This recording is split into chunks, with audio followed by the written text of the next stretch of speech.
Assalamualaikum warahmatullahi wabarakatuh. Salam sejahtera untuk kita semua. Teman-teman, selamat datang di channel Ceria Bimbel ASN, ruang belajar cerdas dan strategis untuk mempersiapkan diri menghadapi seleksi CPNS secara terarah dan tentunya berkualitas. Teman-teman, pada kesempatan ini kita akan membahas pola soal tes karakteristik pribadi atau TKP CPNS yang secara empiris memiliki kecenderungan berulang dan relevan dengan kebijakan terbaru dalam sistem seleksi ASN. Jadi teman-teman, pembahasan ini tidak hanya bersifat prediktif ya, tapi juga didasarkan pada analisis konseptual terhadap indikator kompetensi perilaku yang diukur dalam TKP seperti integritas, pelayanan publik, hingga profesionalisme. Oleh karena itu teman-teman, pastikan Anda menyimak video ini sampai selesai agar mendapatkan pemahaman yang komprehensif dan aplikatif. Mari kita mulai. Jadi soal pertama teman-teman tentang pelayanan publik dan profesionalisme. Oke, kita ke contoh soalnya. Anda adalah seorang dokter di IGD sebuah RSUD yang sedang menangani korban kecelakaan massal. Di tengah situasi genting tersebut, seorang anggota keluarga pejabat daerah datang membawa anaknya yang demam tinggi dan menuntut agar anaknya segera diperiksa terlebih dahulu dengan nada mengancam akan melaporkan Anda ke atasan. Sikap Anda adalah A. Segera memeriksa anak pejabat tersebut demi menjaga hubungan baik instansi dan menghindari masalah di masa depan. B. Meminta perawat untuk menangani anak tersebut sementara Anda tetap fokus pada korban kecelakaan yang kondisinya kritis. C. Menjelaskan sistem triase atau prioritas berdasarkan kegawat daruratan secara sopan namun tegas dan meminta mereka menunggu giliran sesuai prosedur medis. D. Mengabaikan tuntutan tersebut dan terus bekerja karena nyawa korban kecelakaan adalah prioritas utama yang tidak bisa ditunda. Atau E. Menegur kembali keluarga tersebut karena tidak memiliki empati terhadap korban kecelakaan yang sedang meregang nyawa. Oke teman-teman, silahkan Anda jawab dalam 10 detik.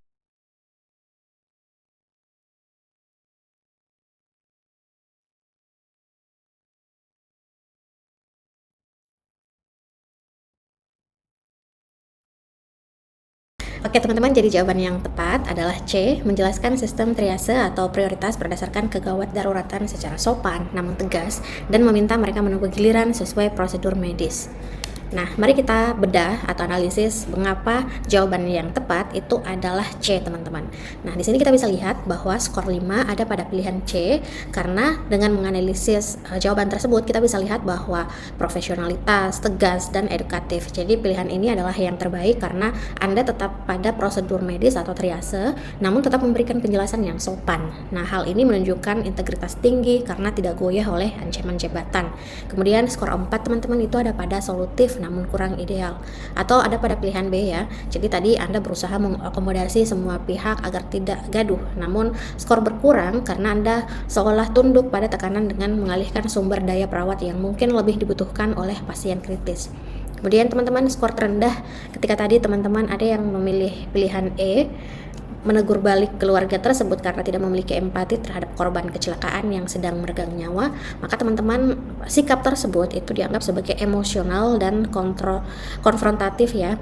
Jadi meskipun alasan Anda benar secara moral, namun sebagai pelayan publik membalas dengan teguran keras atau emosi adalah tindakan tidak profesional yang justru memperkeruh suasana. Oke, teman-teman tetap semangat, kita ke contoh soal selanjutnya. Nah, teman-teman, contoh soal selanjutnya ini terkait dengan sosial budaya dan jejaring kerja. Adapun contoh soalnya, Anda adalah guru wali kelas di sebuah sekolah menengah. Salah satu siswa Anda yang sangat berprestasi tiba-tiba sering bolos dan nilainya merosot tajam. Setelah ditelusuri, ternyata ia merasa dikucilkan oleh teman-temannya karena perbedaan latar belakang ekonomi yang mencolok. Apa tindakan Anda? A. Memanggil siswa tersebut dan memberikan nasihat agar tetap kuat dan fokus pada impian masa depannya. B. Menegur teman-temannya di depan kelas agar tidak melakukan diskriminasi karena hal itu melanggar aturan sekolah. C. Mengadakan diskusi kelompok secara inklusif di kelas tentang nilai keberagaman tanpa menyudutkan pihak manapun. D. Menghubungi orang tua siswa yang bersangkutan untuk mencari solusi bersama mengenai kondisi psikologis anaknya. Atau E. Merancang kegiatan tersebut berkelompok yang mencampur siswa dan dari berbagai latar belakang untuk membangun empati dan kerjasama. Oke teman-teman, silahkan Anda jawab dalam.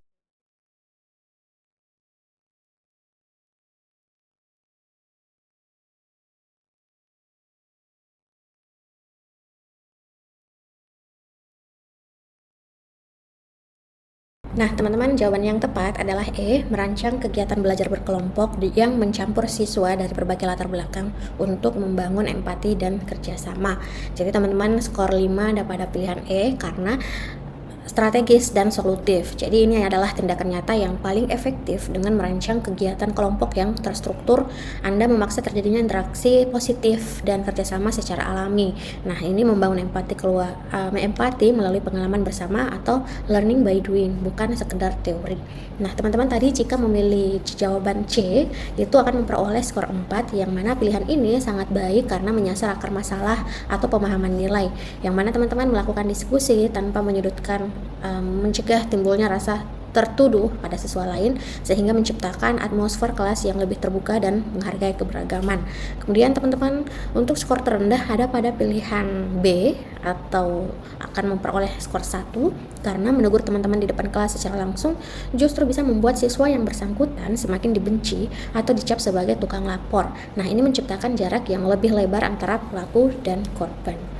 Oke, teman-teman tetap semangat, kita ke contoh soal selanjutnya. Nah, soal tersebut mengenai teknologi informasi dan komunikasi atau TIK. Jadi contoh soalnya adalah Pemda tempat Anda bekerja baru saja meluncurkan aplikasi perizinan online. Namun banyak keluarga senior yang datang ke kantor mengeluh karena tidak paham cara menggunakannya. Atasan meminta Anda untuk tetap mewajibkan penggunaan aplikasi agar target digitalisasi tercapai. Sikap Anda adalah A. Membantu warga senior tersebut mengisikan data mereka melalui aplikasi menggunakan perangkat di kantor sambil mengedukasi mereka perlahan. B. Meminta warga untuk pulang dan meminta bantuan anak atau keluarga mereka yang lebih paham teknologi. C. Mengusulkan kepada atasan agar tetap menyediakan loket manual khusus untuk warga lanjut usia demi kenyamanan mereka. D. Membagikan brosur panduan langkah demi langkah penggunaan aplikasi agar mereka bisa mempelajarinya di rumah. Atau E. Membiarkan warga mencoba sendiri aplikasi tersebut di pojok digital agar mereka terbiasa dengan perubahan sistem. Oke, teman-teman, silahkan Anda jawab dalam 10 detik.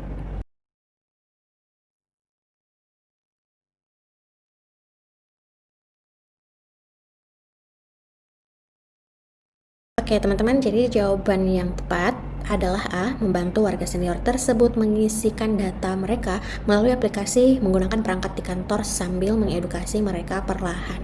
Nah, mengapa skor 5 ada pada pilihan A? Karena dinilai responsif, adaptif, dan edukatif. Nah, pilihan ini adalah terbaik karena Anda menunjukkan cara menjalankan perintah atasan atau digitalisasi tanpa mengabaikan realitas di lapangan. Jadi teman-teman di sini dapat membantu mengisikan data sambil mengedukasi. Hal tersebut adalah bentuk pelayanan publik yang humanis dan solutif. Kemudian skor 4 teman-teman ada pada pilihan C, yang mana di sini empati namun kurang adaptif ya. Jadi pilihan ini menunjukkan kepedulian tinggi terhadap kenyamanan warga senior, namun skornya lebih rendah karena langkah ini tidak mendukung target transformasi digital organisasi dan cenderung mempertahankan sistem lama. Oke, teman-teman, di sini kita bisa lihat skor terendah itu ada pada pilihan B. Jadi di sini tidak bertanggung jawab dan lepas tangan, menyuruh warga pulang dan meminta bantuan orang lain adalah bentuk kegagalan dalam memberikan pelayanan. Ini mencerminkan sikap malas dan tidak mau membantu mencari jalan keluar bagi masyarakat. Oke, teman-teman, sebelum kita lanjut, tolong like, komen, dan subscribe channel ini agar terus bertumbuh untuk mengedukasi teman-teman pejuang CPNS. Nah, teman-teman, kita ke contoh soal selanjutnya, yaitu anti radikalisme. Saat Anda melakukan penyuluhan di sebuah desa, Anda mendengar salah satu tokoh masyarakat setempat mulai menyebarkan pemahaman bahwa kebijakan bantuan pemerintah adalah bentuk konspirasi untuk melemahkan kelompok agama tertentu. Suasana warga mulai terprovokasi. Apa yang Anda lakukan? A. Langsung membantah pernyataan tokoh tersebut di depan warga agar provokasi tidak meluas lebih jauh. B. Melanjutkan penyuluhan seolah tidak mendengar apa-apa untuk menghindari konfrontasi fisik dengan warga. C. Mendekati tokoh tersebut setelah acara selesai untuk berdiskusi secara tenang dan memberikan data valid mengenai kebijakan tersebut. D.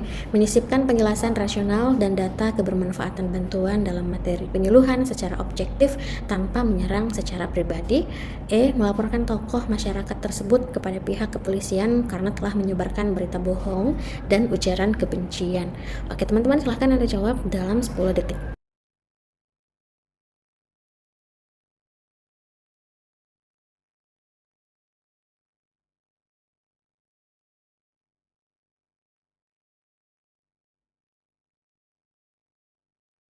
Oke, teman-teman, jadi jawaban yang tepat adalah D, menyisipkan penjelasan rasional dan data kebermanfaatan bantuan dalam materi penyuluhan secara objektif tanpa menyerang secara pribadi. Nah, teman-teman, untuk pilihan D ini memperoleh skor 5 karena dinilai cerdas dan strategis. Ini jawaban terbaik karena Anda tidak menyerang oknum secara personal yang bisa memicu keributan, melainkan meluruskan pemahaman warga menggunakan data objektif dalam materi penyuluhan. Nah, pilihan C itu memperoleh skor 4 karena komunikatif tapi kurang efektif. Nah, pendekatan personal kepada tokoh masyarakat itu baik, teman-teman. Namun, kelemahannya adalah warga yang sudah terlanjur mendengar provokasi belum mendapatkan klarifikasi langsung dari Anda.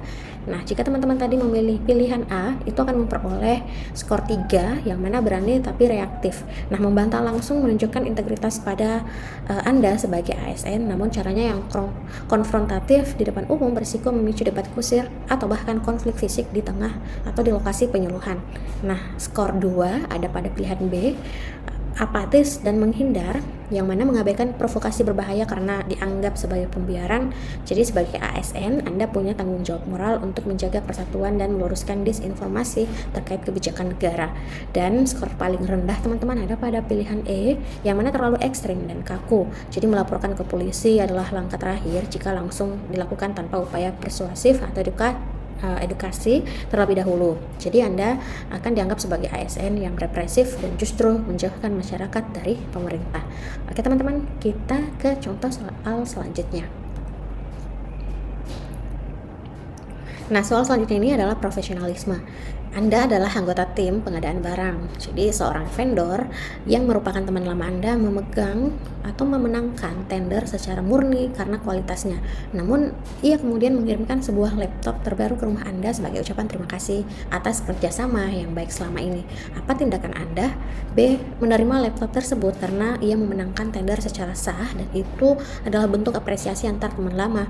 B. Menolak laptop tersebut dan menjelaskan bahwa sebagai ASN, Anda tidak diperbolehkan menerima gratifikasi dalam bentuk apapun. C. Mengembalikan laptop tersebut dan meminta vendor tersebut untuk menyumbangkannya saja ke panti asuhan atas nama Anda. D. Melaporkan pemberian tersebut ke unit pengendalian gratifikasi atau UPG di instansi Anda untuk mendapatkan arahan lebih lanjut. E. Menerima laptop tersebut tetapi melaporkannya kepada atasan agar penggunaan barang tersebut diketahui oleh kantor. Nah, teman-teman, silakan Anda jawab.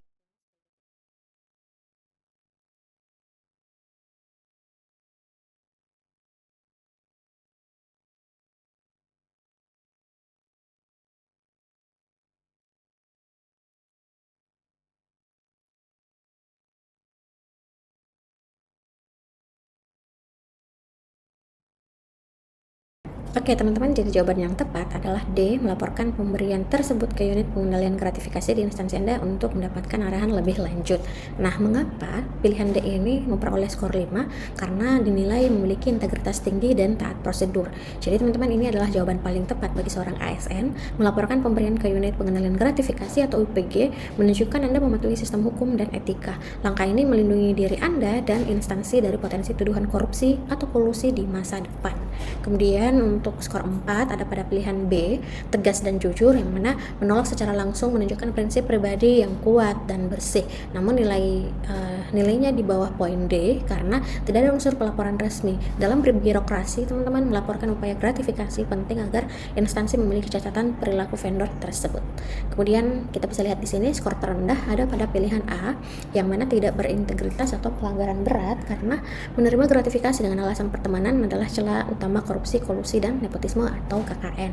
Nah, ini menunjukkan Anda tidak profesional dan tidak layak menjadi penjaga integritas di bagian pengadaan.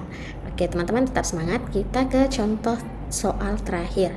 Anda ditunjuk sebagai koordinator lapangan dalam sebuah program kolaborasi antar instansi untuk menangani stunting di wilayah pelosok. Namun, salah satu perwakilan instansi mitra seringkali tidak mengirimkan datanya tepat waktu dan jarang hadir dalam koordinasi mingguan dengan alasan kesibukan internal, sehingga menghambat proses pelaporan tim Anda ke pimpinan pusat.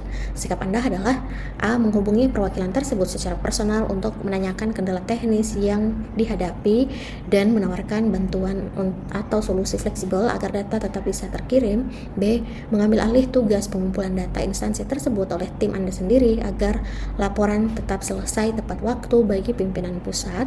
C. Melaporkan ketidakkooperatifan instansi mitra tersebut kepada atasan Anda agar pimpinan antar instansi yang menyelesaikannya. D. Menegur perwakilan instansi tersebut di dalam grup koordinasi resmi agar ia merasa sungkan dan segera memperbaiki kinerjanya. Atau E. Menunggu hingga batas waktu terakhir. Jika data tetap tidak ada, Anda akan membuat laporan dengan catatan bahwa instansi tersebut tidak menyerahkan data.